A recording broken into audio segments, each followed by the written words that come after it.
그거 알아? 일본은행이 금리를 계속 올리기 시작하면 주식이랑 코인판 지도가 완전히 뒤바뀔 수 있어. 지금까지 일본 금리는 거의 제로에 가까운 수준이었고 한때는 마이너스 금리까지 썼지. 최근에야 0%대 초반으로 조금 올린 정도야. 반대로 미국 기준금리는 4% 안팎이야. 미국 4%, 일본 0%대. 이 큰 차이 때문에 한 가지 중요한 거래가 탄생했어. 바로 엔캐리 트레이드야. 쉽게 말하면 엔화를 굉장히 싸게 빌려서 미국 주식, 채권, 신흥국 자산, 코인 같은 데에 투자하는 구조야. 싼 돈을 빌려 수익률 높은 자산에 올인하는 전략이라고 보면 돼. 이 거래가 몇 년 동안 반복되면서 전 세계 자산 시장에는 엔화로 빌린 돈이 엄청나게 들어와 있는 상태가 됐어. 그 결과가 뭐였냐면 엔화 약세야. 달러 대비 엔화가 계속 약해지면서 1달러에 160엔 근처까지 간 적도 있었지. 이제 일본은행이 말하는 거야. 물가도 오르고 있으니까 우리도 금리를 조금씩 올릴 수 있다고. 여기서부터 그림이 달라진다.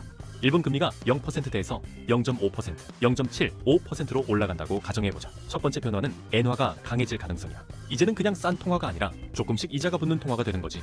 그러면 그동안 엔화를 빌려 해외 자산에 투자하던 사람들은 고민이 생겨. 이제는 엔화를 갚고 포지션을 줄여야 하나?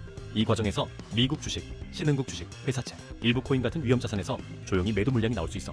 겉으로 보면 뉴스는 별거 없는데 왜 요즘 시장이 예민하게 흔들리지? 이렇게 느껴질 수 있지.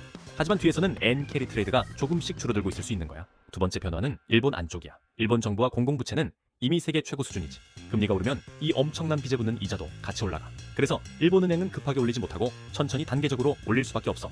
하지만 속도가 느리다고 해서 영향이 없는 건 아니야. 일본 투자자 입장에선 굳이 환율 리스크를 감수하면서 해외 자산을 들고 있어야 하나? 이 고민이 생겨. 그러면 일부 자금은 다시 일본 예금이나 일본 채권으로 돌아가고 해외 시장에는 그만큼 유동성이 줄어드는 효과가 생겨. 정리해보면 일본의 금리 인상은 우리랑 상관없는 먼 나라 얘기가 아니야. 엔화가 강해질 수 있고 글로벌 위험 자산에서 돈이 빠져나올 수 있다는 뜻이야. 투자를 하고 있다면 뉴스에서 일본 금리, 엔화, 엔캐리 트레이드라는 말이 나오면 조만간 자금 흐름이 바뀔 수도 있겠다까지 떠올리면 좋아. 이 정도만 이해해도 판 전체를 보는 눈이 하나 생기는 거야. 마지막으로 한 줄만 더 얘기하자면 앞으로 금리 뉴스 볼 때 미국만 보지 말고 일본 금리랑 엔화 차트도 같이 열어보자.